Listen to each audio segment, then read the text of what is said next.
Hello sir. రేపటి నుంచి జాబ్కి వచ్చాయి. నేను ఎండి సార్తో మాట్లాడా. ఓకేనా? Thank you so much sir.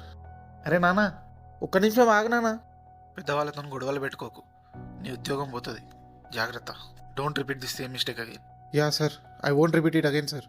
Okay, bye. Thank you sir, thank you so much sir. నాన్న అది ఏంటి నాన్న, అసలు నీ గోల్ ఏంటి చెప్పు. ఆ రావణకి 5,000 ఇవ్వాలరా. ఏంటి నాన్న, 10 ఏళ్ల క్రితం ఆ రావణ దగ్గర 5,000 తీసుకున్నారా, అది తిరిగి ఇచ్చేయాలరా. ఎప్పుడో 10 సంవత్సరాల క్రితం తీసుకున్న పైసలు తిరిగి ఇచ్చేయాలని ఇప్పుడు గుర్తొచ్చిందా నాన్న నీకు? నేను ఎప్పుడు ఎవరి దగ్గరైనా పైసలు తీసుకుంటే చిట్టి రాసుకుంటారా ఎక్కడ మర్చిపోతాను అని. ఆ చిట్టి ఇప్పుడు దొరికిందిరా. అన్నకు 5,000 ఇచ్చేయాలరా ఎట్లయినా. ఆయన ఎప్పుడో మర్చిపోయి ఉంటాడు, నువ్వు సపడేకుండు. ఈయన ఎప్పుడో తీసుకున్నాడంట, ఆయన ఇచ్చిండంట.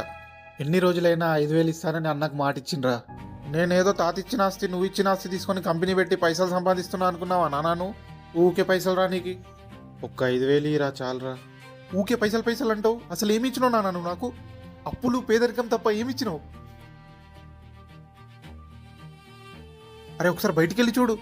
ఒక్కొక్కడు వాళ్ళ అయ్య ఇచ్చిన ఆస్తితో బిజినెస్లు పెట్టి లక్షలు లక్షలు సంపాదిస్తున్నానా? అట్లా ఆస్తి ఏమన్నా ఇచ్చినావా నువ్వు నాకు? ఆ దేవుడు దిగచ్చి ఏం కావాలో కోరుకోనానా అని అంటే అచ్చో జన్మలోనైనా ఒక కోటీశ్వరుడు ఇంట పుట్టి దేవుడా అని కోరుకునేటన్నానా నేను?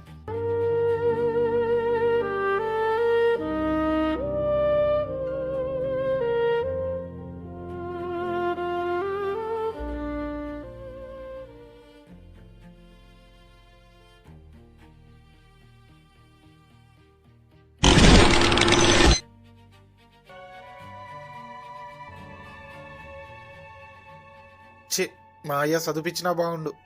ఈ చెత్త కుప్పలో చెత్త ఎరుకోకుండా మంచిగా ఏదో ఒక ఉద్యోగం చేసుకొని బతికేటోని నా జీవితం మొత్తం నాశనం చేసిడు.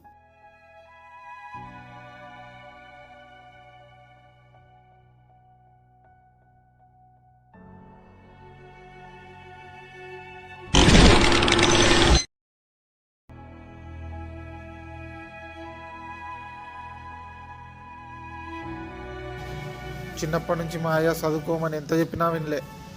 అప్పుడు మాట విన్నా మంచిగా ఉండు. ఈరోజు ఇట్లా బాత్రూంలో కడుక్కుంటూ బతికే పరిస్థితి రాకపో. ఛీ.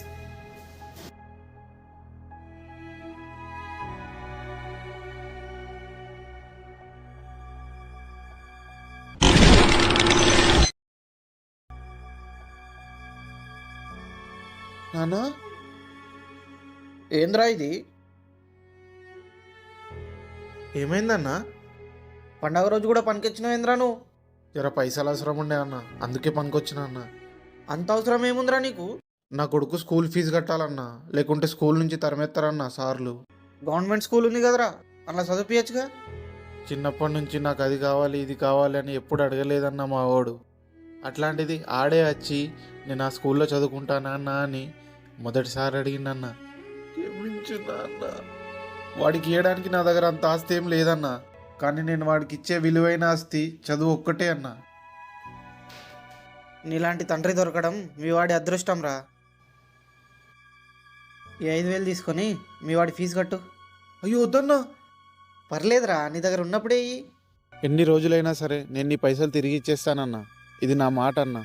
నువ్వు తిరిగకున్నా పర్లేదు, కానీ మీ వాడిని మంచిగా చదివి, అది చాలు నాకు.